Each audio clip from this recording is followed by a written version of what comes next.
Күйүүчү май ташып келүүчүлөр эми Орусиянын заводдорунан бензинди тоннасына $110, дизелди $130 кымбат алат. Кыргызстандагы нефтетрейдерлер бирикмесинин эсептөөсүндө жакынкы айларда бензин 4 сомго, дизель 6 сомго кымбатташы мүмкүн экендиги айтылууда. Баанын саткан баасы $735 болуп атат. 92 үлгүсүндө бензиндикичи. Ага акциздерди, НДСтерди, темир жолдогу жол кире наркын барын кошуп келгенде Кыргызстанга өз наркы болуп туруп, 1 тоннасы $945 чыгып атат. Аны мындай эле сомго санап келгенде 59 сом 90 тиын бүгүнкү күндөрдө. Бүгүнкү күндө. Ал эми азыр жогорулаган баа менен келип туруп бул жерден сатылганда, анын дагы 3 сом 4 сомго бизге кымбаттайт да. Ошону биз мындай маалымат кылып, элдин баарына маалымат катары берейин деп туура чечтик. Өлкөнүн транспорт тармагы автоунаа жолуна гана байланган. Кыргызстанда күйүүчү майдын кымбатташы калктын жашоо турмушуна дароо таасир этет. Мунай менен кошо айрым азык-түлүк кызматтары да кымбаттайт. Мындай көрүнүш тургундарды сарсанага салууда. Бардык жакта ушундай болуп атат, ушуну биз бардыгыбыз туура түшүнүп, иштегендер дагы ичине ошол айлыктарын көтөрүп, бардыгыбыз ушу бири-бирибизди түшүнүп, эме кылыш керек болуп атат. Бул биздин гана мамлекетте эмес, бул бүткүл дүйнөлүк рыноктон чыгып аткан нерсе болуп атпайбы?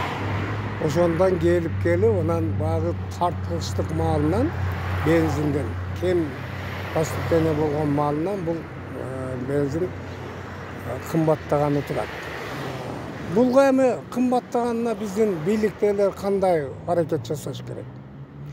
Биринчиден мынау элдин айлык маянасы көтөрүлүш керек да.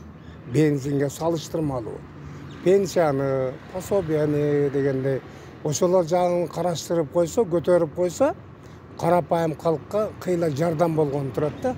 Бул бийликтин иш аракети да. Жыл ичинде айы 95 үлгүсүндөгү бензиндин баасы 27,2 сомго же 72,4% кымбаттады.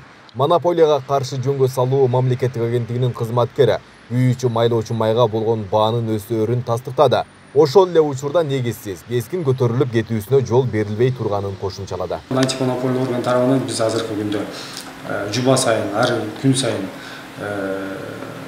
май сатуучу жайларда баалардын өз кандай темпте өсүп атат, ошол боюнча анализдерди жүргүзүп атабыз. Жана биздин мамлекеттик агенттик тарабынан нефтетрейдерлер ассоциациясы менен биргеликте ошондой эле чоң бизде май ташуучу ишканалар бар да. Булар бар Ред Петролиум, Газпром, Партнер нефть деген, Бишкек Петролиум дегендер да. Ошолор менен тыгыз байланышта биздин борбордук аппарат тарабынан, тийиштүү жетекчилер тарабынан дагы иш-чаралар жүргүзүлүп атат да. Алдын ала баягы Кыргыз Республикасынын атаандашык жөнүндөгү мыйзам талаптарын сактоо боюнча ошол талаптардын негизинде кандайдыр бир спекулятивдик себепсиз бааны көтөрүп жиберүү боюнча алдын ала иш-чаралар жүргүзүлүп атат. Орусия 2022 жылы Кыргызстанга 650 000 тонна бензин жана 550 000 тонна дизелди бажы алымсыз берерин кабарлаган. 2021 жылы Москва Бишкекке 460 000 тонна бензин жана 485 000 тонна дизель жиберген. Кыргызстан жылына 1 миллион тоннадан ашык күйүүчү май керектейт. Өлкө мунайга дээрлик Орусиядан көз каранда. Серепчилер Кыргызстанда кара майдын баасын туруктуу кармап туруу үчүн өлкөдө мунайды кайра иштетүүчү заводдордун ишин өнүктүрүү керек экенин айтып келет. Нефтетрейдерлер бирикмесинин маалыматында Кыргызстанда 290 миллион тонна мунайдын запасы бар. Айбек Исабеков, Аскар Маматисаков, Регион.